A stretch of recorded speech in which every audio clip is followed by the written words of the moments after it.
Question number 40. A stone is dropped into water from a bridge 44.1 meter above the water. So there's a bridge and here you have water. The distance between these two is 44.1 meter. Another stone is thrown. देखो ये important है. Stone 1 is dropped and stone 2 is thrown. Okay, so that is very important. If you just do not read question properly तो answer गलत होगा. Stone 1 के लिए initial velocity is 0 because it is dropped. Why it is important is because हम जब time find करेंगे और उन्होंने पूछा भी exactly they have given you some information about time. Another stone is thrown vertically downward 1 second later. तो पहला हमने stone drop किया, दूसरा हमने stone throw किया after 1 second. और ये दोनों के दोनों वाटर के सरफेस पे एक साथ आके पहुंचे. So they are reaching at the same time and so they are asking you what was the initial speed of second stone. तो यू नीड टू अंडरस्टैंड कि दोनों ही केसेस में आपको s equal to u t plus 1/2 AT square apply करना है. But पहले case से आप क्या फाइंड कर सकते हो? पहले केस से आप फाइंड कर सकते हो कि टाइम कितना लगा स्टोन 1 को नीचे पहुंचने में. S is h here and h is 44.1. u is 0 क्योंकि पहले केस का u 0 है. Half gt square. तो यहां से मुझे मिल जाएगा t square equal to 2h/g. तो t square equal to 2 into h and h is 44.1 and g is 9.8. 44.1 into 2 is 88.2. 88.2. So t square is equal to 88.2 upon 9.8. So that is, if I am not wrong, 1s and 9s. So t is equal to 3 seconds. I will use this word as t1 here. Suffix दे देते हैं. तो इसका मतलब पहले stone को जिसको हमने drop किया था, हमने थ्रो नहीं किया, हमने ड्रॉप किया. Drop means initial velocity was 0. It took 3 seconds okay to reach. Now for stone 2 was thrown 1 second after stone 1, right? And they both reach simultaneously.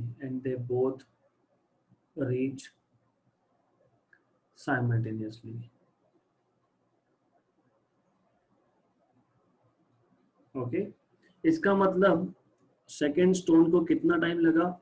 2 second. Therefore stone 2 needs t1 minus 1, that is 2 seconds, क्योंकि t1 की value जो है, I will just give it proper nomenclature, names मतलब. So stone 2 needs time t2, which is t1 minus 1, which is 3 minus 1, which is 2 seconds. तो stone 2 को लगा 2 second water की surface तक पहुंचने के लिए. हमको क्या पूछा था? हमको पूछा था find out the initial speed. तो हमको ये पता है that again we can use s equal to ut plus 1/2 AT square over here. s मतलब वापस से h और h मतलब 44.1. u फाइंड करना है u2. t2 पता है हमको, t2 2 seconds है. Half a is g because there is acceleration due to gravity. Okay, right? t square मतलब t2 square, ये तो हमको पता है. Okay, so we will just substitute it later. तो हमको we just have to substitute values here. So T2 is 2, G is 9.8 by 2 and this is 2 square. तो 2 और ये 2 गया, 9.8 इंटू 2 इज 19.6, तो 44.1, ये 9.2 इंटू 2 शिफ्ट कर दिया तो 19.6 सब्ट्रैक्ट कर दिया तो 2 टाइम्स ऑफ U2 आ गया। 44.1 में से अगर 19.6 गया तो if I am not wrong that is 22.5, तो 22.5, तो U2 is 22.5 by 2, that is 12.25 meter per second. So initial speed with which second stone was thrown turns out to be option number A. मैं वापस समझा रहा हूँ। We have a stone, we have two stones. एक को drop किया, दूसरे को थ्रो किया। मैंने कल डिफरेंस बताया था। ड्रॉप करना मतलब इनिशियल वेलोसिटी इज 0, तो पहले केस में u1 is 0, s equal to ut plus 1/8 square use करके हमको t मिल गया, the time taken by the first stone to reach the water surface, right? That is 3 seconds. According to the question, दूसरा जो stone है उसको throw किया गया है after 1 second of stone 1। Stone 1 को ड्रॉप किया, उसके 1 सेकेंड के बाद इसको थ्रो किया, और दोनों के दोनों सेम टाइम पे वाटर की सरफेस पे पहुंचे हैं। इसका मतलब ये कि सेकेंड स्टोन को 2 सेकेंड लगे टू रीच वाटर सरफेस, क्योंकि दोनों सेम टाइम पे पहुंच रहे हैं, और सेकेंड स्टोन 1 सेकेंड के बाद रिलीज किया गया है। अगर स्टोन 1 को 3 सेकेंड लगेंगे तो इसको 2 सेकेंड लगेंगे, because both of them are reaching simultaneously. So ये थोड़ा सा आपको समझना था। तो you have T2 equal to 2 seconds, again using s equal to ut plus 1/8 square, s is 44.1, u तो फाइंड ही करना है, t is 2 seconds for second stone, g value is 9.8, solve, simplify, and you obtain answer to be 12.25 meter per second.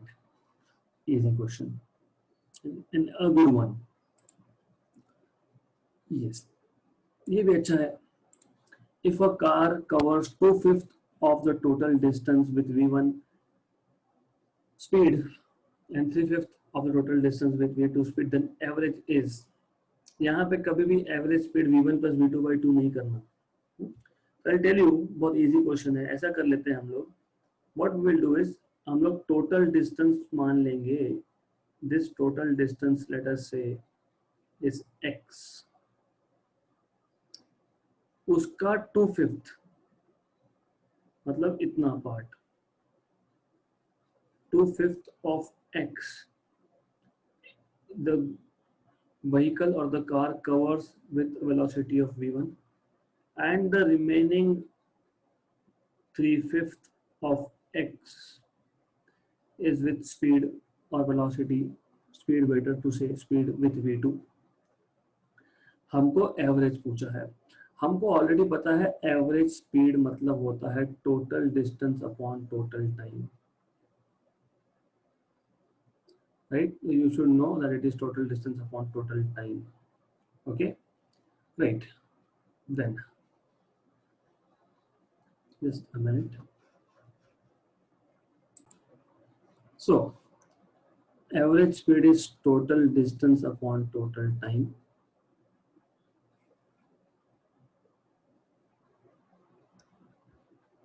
अगर हम लोग मानते हैं कि ये जो पहला पार्ट था 2/5, उसके लिए अगर टाइम t1 लगा और सेकेंड पार्ट के लिए टाइम t2 लगा, तो I can write down this as total distance is x upon total time is time taken to cover first 2/5 and time taken to cover 3/5 of distance. But we already know that हमको पता है speed is distance upon time, so time is distance upon speed, so t1 is distance is 2/5x और speed था v1, right? And similarly so you get 2/5x by v1. Similarly t2 आपको मिलेगा the same logic, distance upon velocity, speed मतलब, so that is 3x by 5 times of v2. Therefore average speed is x upon 2x by 5 times of v1 plus 3x upon 5 times of v2।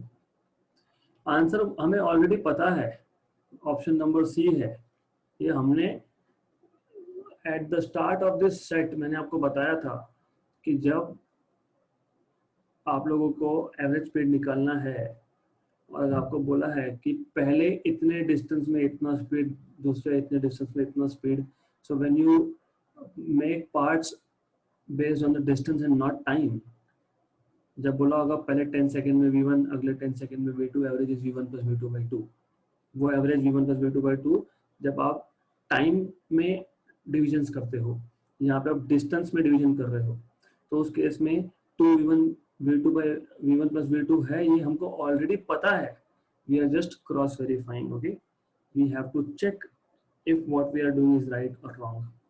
I know it is not going to be correct. Why, you will understand later.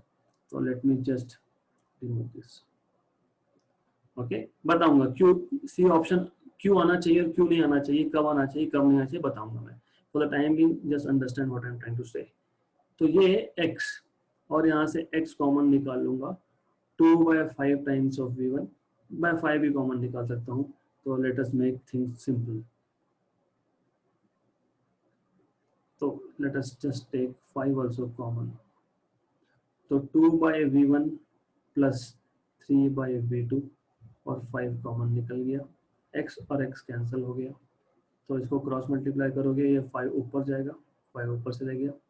Okay, then upon 2v2 plus 3v1 upon v1 plus v2 ऊपर multiply होता है, ये it will go up.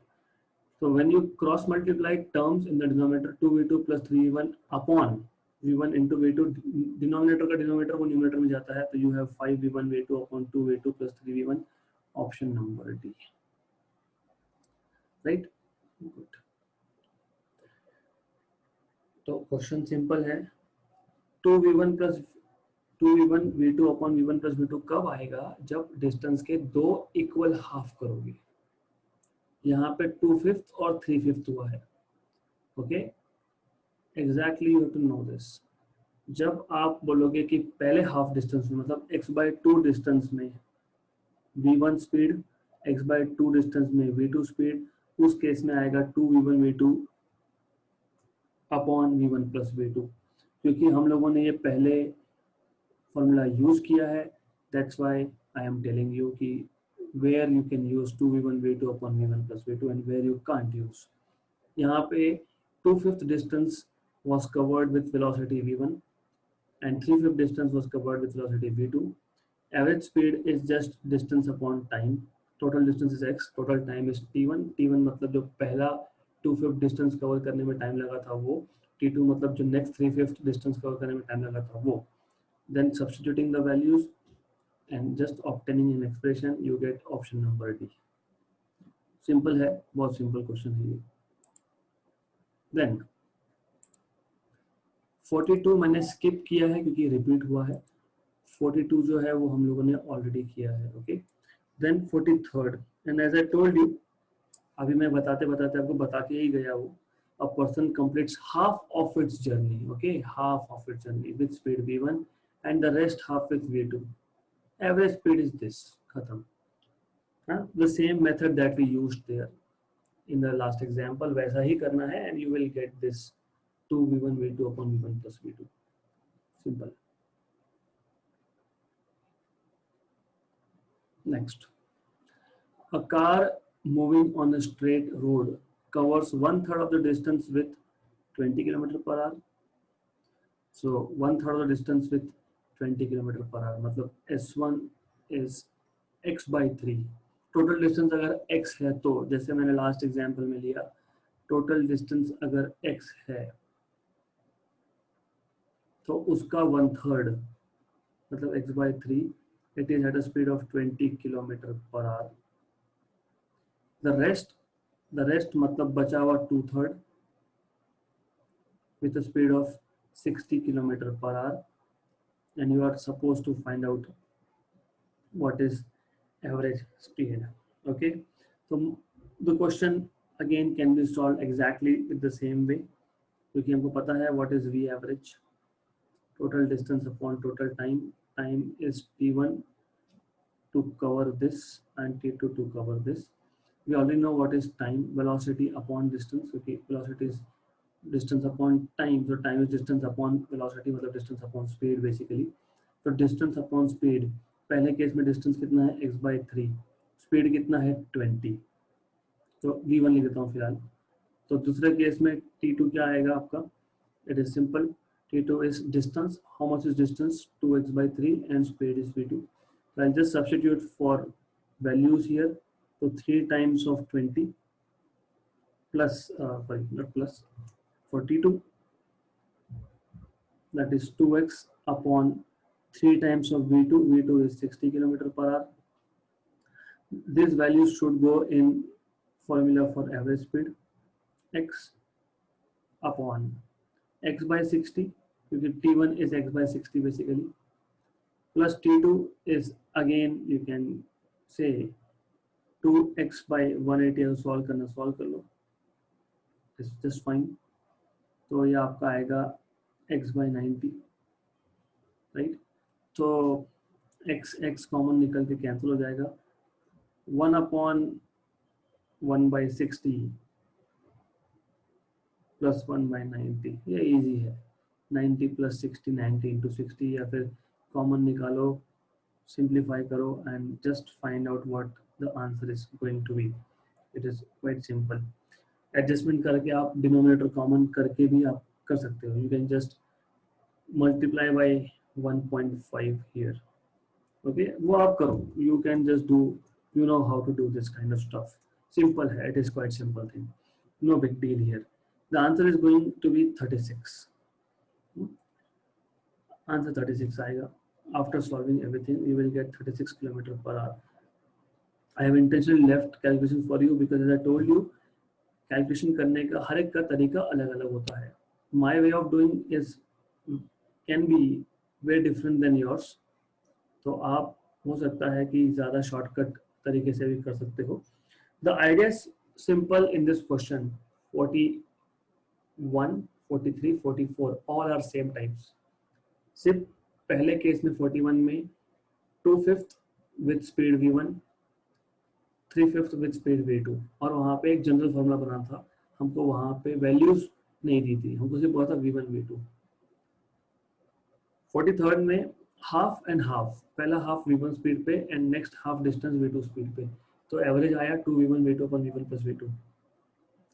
इसमें 1/3 distance the vehicle is covering with a speed of 20 km/h and next बचा हुआ 2/3 जो होगा that is at 60 km/h. तो average speed is total distance मतलब x अपॉन टोटल टाइम मतलब t1 plus t2, where t1 is the time taken to cover first 1/3 distance and t2 is for 2/3 distance. Okay, then just solving, simplifying, आपको मिल जाएगा 36 km/h. मैंने यहाँ पे metre पर second में convert नहीं किया क्योंकि ऑप्शंस में ही km/h दिया है. तो while solving numéricals आपको ध्यान देना है, if at all मीटर पर सेकंड में ऑप्शंस दिए हैं कि नहीं. अगर नहीं दिए तो just keep it like km/h में.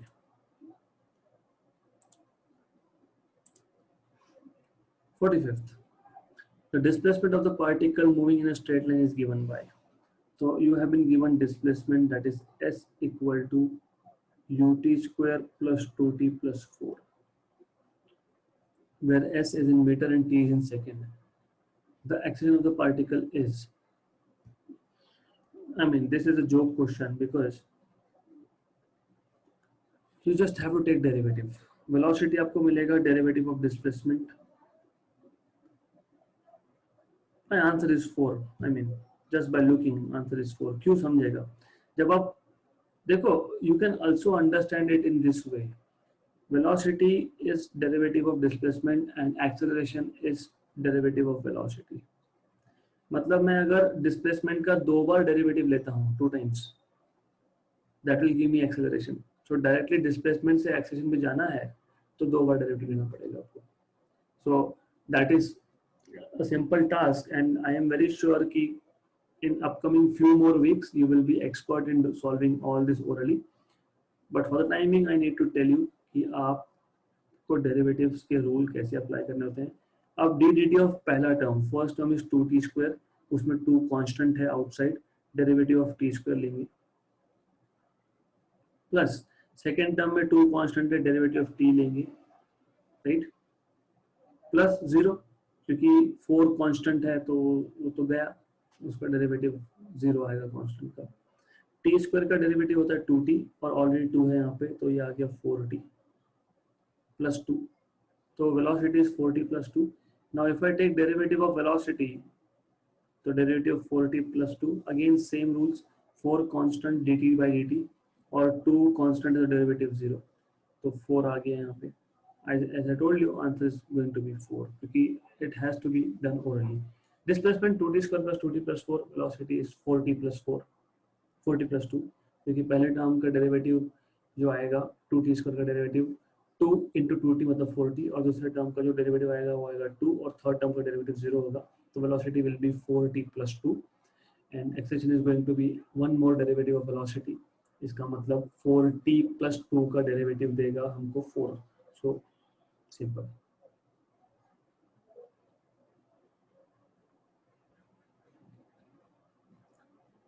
The same thing again, थोड़ा सा चेंज है। The position x of a particle varies with time t as, तो position x is at square minus bt cube. The acceleration of the particle will be 0 at what time? तो पहले आप तो निकाल लो velocity, that is dx by dt, मतलब you have to take derivative of at square minus bt cube, तो वापस से ये पहले टर्म का डेरिवेटिव 280 आएगा, दूसरे टर्म का डेरिवेटिव 3bt स्क्वायर आएगा। क्या किया मैंने, पहले टर्म में से एक कांस्टेंट निकाला, टी स्क्वायर का डेरिवेटिव 2t, दूसरे टर्म में से b कॉमन निकाला, कांस्टेंट निकाला, t क्यूब का डेरिवेटिव 3t स्क्वायर। तो this now slowly you will learn how to do it orally. So what is acceleration is dv by dt, तो वापस मुझे डेरिवेटिव लेना पड़ेगा 280 minus 3bt स्क्वायर, वापस से 2 है कांस्टेंट आउटसाइड, t का derivative with respect to t is 1, 3 भी कांस्टेंट आउटसाइड, t स्क्वायर का डेरिवेटिव आएगा 2t अगेन, तो acceleration will be equal to 2a minus 6bt, और आपको बोला है at what time acceleration is 0, so you have to set a equal to 0, okay, to find at what time a is 0, right, तो आपको a equal to 0 करना पड़ेगा, therefore a is equal to 2a minus 6bt is 0, उसको solve करो, no big deal, 2a is equal to 6bt, so you have t is equal to 2a by 6b, so that is a by 3b, so a by 3b is option number C, okay, तो simple question था, बहुत ही simple question था। Then next question,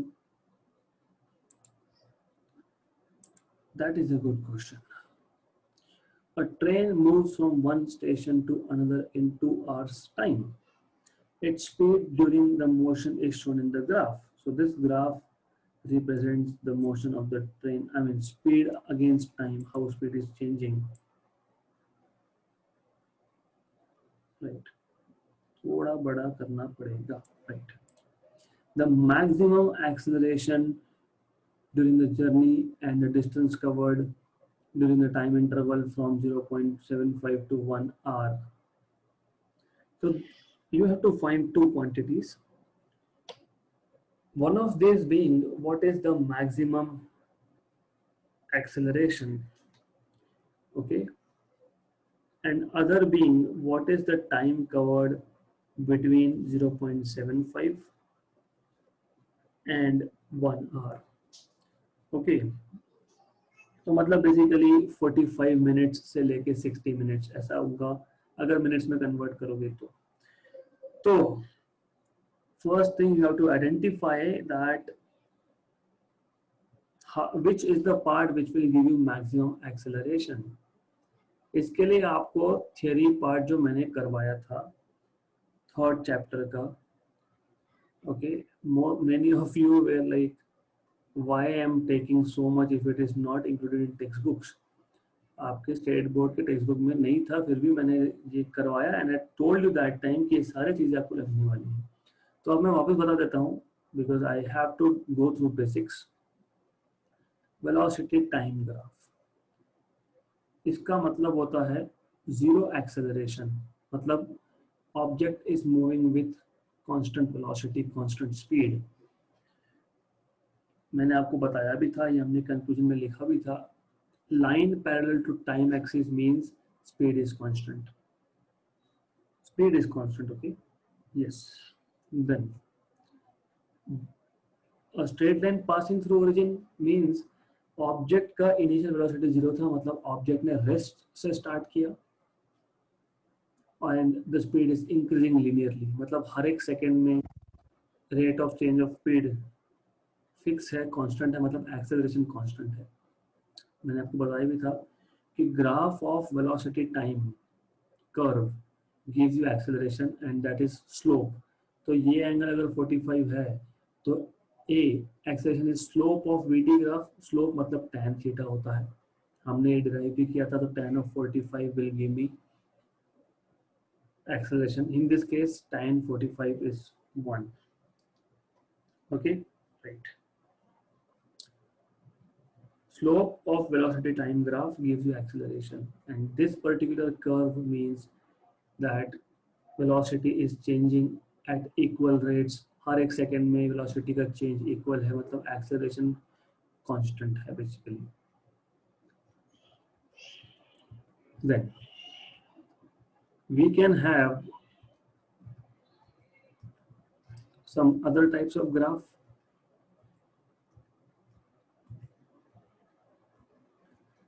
what does this mean now? इसका मतलब acceleration is constant but initial velocity, अगर यहाँ पे मैं 20 मीटर पर सेकेंड लिख रहा हूँ तो इनिशियल वेलोसिटी इज 20 मीटर पर second but the acceleration is still constant. The rate of change of velocity per unit time is still constant, constant acceleration है यहाँ पे। गुड।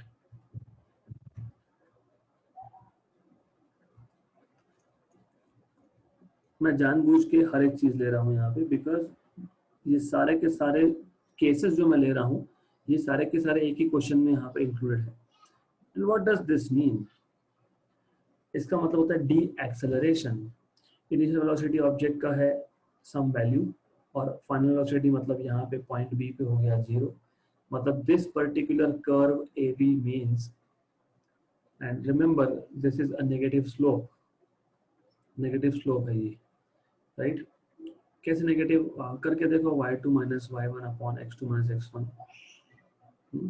यहाँ पे y2 मतलब v2 velocity 2 minus v1 upon x2 minus x1 मतलब time 2 time 1। ये सब substitute करके देखो आपको नेगेटिव वैल्यू मिलेगा, तो which means that slope is negative over here. Good, right. Then तो always remember down the slope मतलब नेगेटिव स्लोप होता है, डाउन द लाइन है ना, तो दैट इज नेगेटिव स्लोप। तो नेगेटिव स्लोप की बात चल रही है यहाँ पे, right. All good. Now if you have understood this much, आपको अगर इतना समझा है तो आप अगर ग्राफ पे फोकस करोगे तो what you will notice is, by the way एक चीज लास्ट चीज बताना रह गया, so let's go colourful and tell you what I am talking about. अगर मेरे पास एक लाइन ऐसा है, this is a line with constant acceleration, yes। और अगर एक लाइन ऐसा है,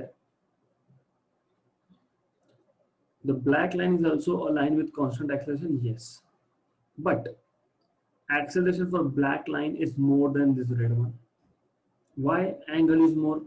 जब मैं angle measure करूंगा, this angle is less and this angle is more, तो you have to know this thing also। why? because अब ग्राफ में समझेगा। हमको क्या पूछा है? हमको पूछा है what is the maximum acceleration. तो पहले तो आइडेंटिफाई करना पड़ेगा कि एक्सेलरेशन कहाँ कहाँ पे हो रहा है। ये जो बीसी पार्ट है, it is a part showing you constant speed. ये जो डी से लेके ई का पार्ट है, this one, it is showing U D acceleration. तो एक्सेलरेशन सिर्फ हो रहा है ए बी में और सी डी में। And from the graph itself, graph देख के ही ये समझ में आना चाहिए आप लोगों को कि maximum acceleration is during this part C D.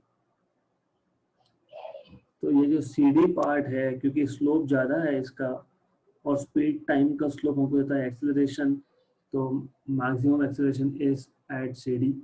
That is what you should know immediately,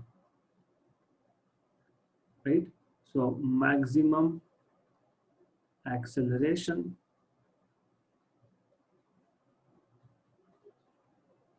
is during CD.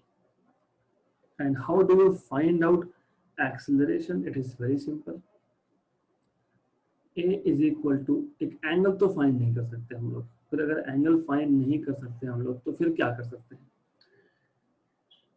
How do you find out acceleration? You need to know two values, और दो वैल्यू पता है ना हमको, सी point के coordinates पता है हमको, मैं ऊपर ले देता हूँ। What are the coordinates of C point? C point के लिए टाइम पता है, यस पता है। कैसे? यू सी 0.25 ये आएगा आपका 0.5, ये आएगा आपका यहाँ पे 0.75, ये आएगा 0.1, ये आएगा 1.25। मतलब जो स्केल है टाइम एक्सिस का, जो स्केल है, तो टाइम एक्सिस का स्केल जो है each line in at the time axis is 0.25, right? तो 0 फिर 0.25 फिर 0.5 फिर 0.75, मतलब इस पर्टिकुलर सी पॉइंट के लिए टाइम आएगा 0.75। मतलब सी पॉइंट का टाइम कोऑर्डिनेट का वैल्यू है 0.75 और स्पीड तो दिया ही है, ये स्पीड है 20, okay, but you need to notice this things. और सिमिलरली डी पॉइंट के लिए भी तो हमको पता है, डी पॉइंट के लिए ये जो वैल्यू आएगा 0.75 के बाद अगला वैल्यू 1 टाइम में, और y एक्सिस पे स्पीड है तो ये आ गया 60, तो 60, राइट? गुड। तो what I can do is, this is, आपको पता है x1 y1 x2 y2, और x मतलब टाइम और y मतलब स्पीड, तो आप कैसे लिखते हो? y2 माइनस y1 मतलब स्पीड का second value v2 minus v1 upon t2 minus t1, ऐसे लिखते हो ना acceleration. v2 is 60, t2 is 20, 1 minus 0.75, 40 upon 0.25, और ये फ्रैक्शन करना ना बहुत इजी काम है ये। 0.25 इज व्हाट? 0.25 इज 1/4, 4 ऊपर गया, 40 into 4 is 160 kilometre per hour. ऐसा एक ही ऑप्शन में है, that is in option number B. मतलब आपको actually distance travel during 0.75 to 1 hour solve ही नहीं करना ही नहीं है हमने, क्योंकि एक्सेलरेशन 160 एक ही ऑप्शन में है, राइट? चलो समझ लो कि अगर हम लोगों को दो ऑप्शन में दिया होता तो क्या करते? फिर आपको पता है डिस्टेंस ट्रैवल्ड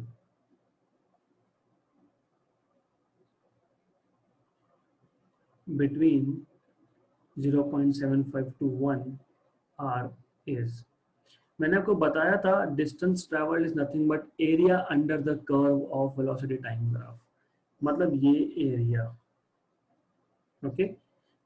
तो area under C D basically, तो यू शुड नो दिस, और आपको पता होना चाहिए, that is area under C D, area under C D, क्योंकि 0.75 से 1 तक सी से डी लाइन ही है, and I should delete this particular thing over here because it is hiding a point which we will be needing. तो वो के point को hide कर रहा है, डजंट मैटर रियली, क्योंकि मैं टाइम तो ऊपर भी लिख सकता हूँ 0.75 और ये 1, तो ये जो है ये के पॉइंट है, ये एच पॉइंट है, और area under the curve is area under C D is nothing but area of triangle CDG plus area of this square ही है ये, तो area of square CKHG. How do you find out area of triangle? Half base into height. CDG का base क्या? CG. तो CG. Height कितना? GD. और area of this square is CG again.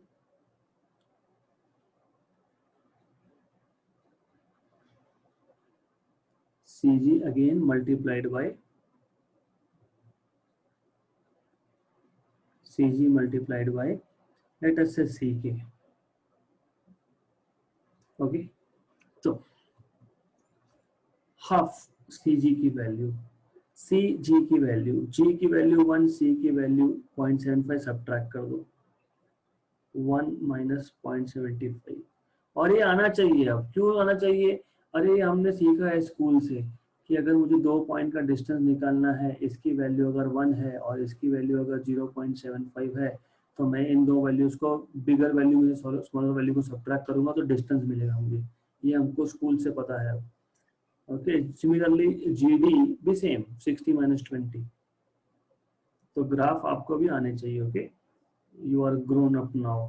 और सी जी मैंने ऑलरेडी फाइंड करके रखा है 1 माइनस 0.75 एंड सी के is again 20 minus 0. So that is going to be 1 by 2 and this is 0.25, this is 40 and this is again 0.25 into 20. Correct. You don't have to get confused in multiplication. Okay, 0.25 मतलब 1/4, 1/4 किसका? 40 का, 40 का 1/4, 40 का 1/4 10, 10 का half 5, मतलब overall अगर आप बोलोगे तो ये है 5. ओके, प्लस ये है 10, this is 10, no this is 1/4 of 20, that is 5. 0.25 into 20 is 5, मतलब 10 आ गया। 10 आंसर, यस। तो डिस्टेंस ट्रेवल इज 10 किलोमीटर। मैं वापस बता रहा हूँ, स्पीड टाइम के ग्राफ से आप लोगों को मिलता है एक्सेलरेशन। एक्सेलरेशन निकालना है तो स्पीड टाइम ग्राफ का स्लोप लो, स्लोप निकालना है तो v2 minus v1 upon t2 minus t1 करो। सबसे पहला टास्क ये है कि मैक्सिमम एक्सेलरेशन कौन से पार्ट में हो रहा है। ए बी में नहीं, बी सी में तो जीरो एक्सेलरेशन है और डी से ई तक तो नेगेटिव एक्सेलरेशन है, मतलब बेसिकली रिटार्डेशन है। तो मैक्सिमम कहाँ पे है? C D. वो ग्राफ से समझ गया हमको। तो फिर सी और डी के वैल्यूज यूज करके आपको ए मिल जाएगा, राइट। फिर आपको पूछा है कि what is the distance travelled between 0.75 to 1 hour. तो सबसे पहले अच्छे से ग्राफ को देखो। टाइम एक्सिस में ग्राफ का हर एक लाइन 0.25 का है, तो पहला 0.25, फिर 0.50, फिर 0.75, फिर 1, फिर 1.25, फिर 1.5 and so on so fourth. Okay, तो अब आपको निकालना है डिस्टेंस बिटवीन 0.75 0.1, मतलब इतने पार्ट में, ये ऊपर मैं पार्ट ड्रॉ कर रहा हूँ, टाइम का पार्ट बोल रहा हूँ मैं यहाँ पे। इसमें आपको मिल गया C से D तक स्पीड बढ़ा है और आपको पता है distance is nothing but area under the curve of speed time. क्यों? क्योंकि बाय डेफिनेशन है ना, speed is distance upon time. तो डिस्टेंस क्या है? Speed into time. तो अगर y एक्सिस पे स्पीड है और x एक्सिस पे टाइम है, तो इसके अंडर का जो भी एरिया आएगा that will give you distance. और एरिया मतलब ये जो एरिया है ये दो अलग अलग ज्योमेट्रिकल फिगर से बना है, एक तो ट्राइंगल एक स्क्वायर से। तो बस वही कैलकुलेट किया and done, easy. Okay, so here onwards we will be taking in the next session. तो हम लोग 48, 49 and 50 and next set we will be doing in the next session.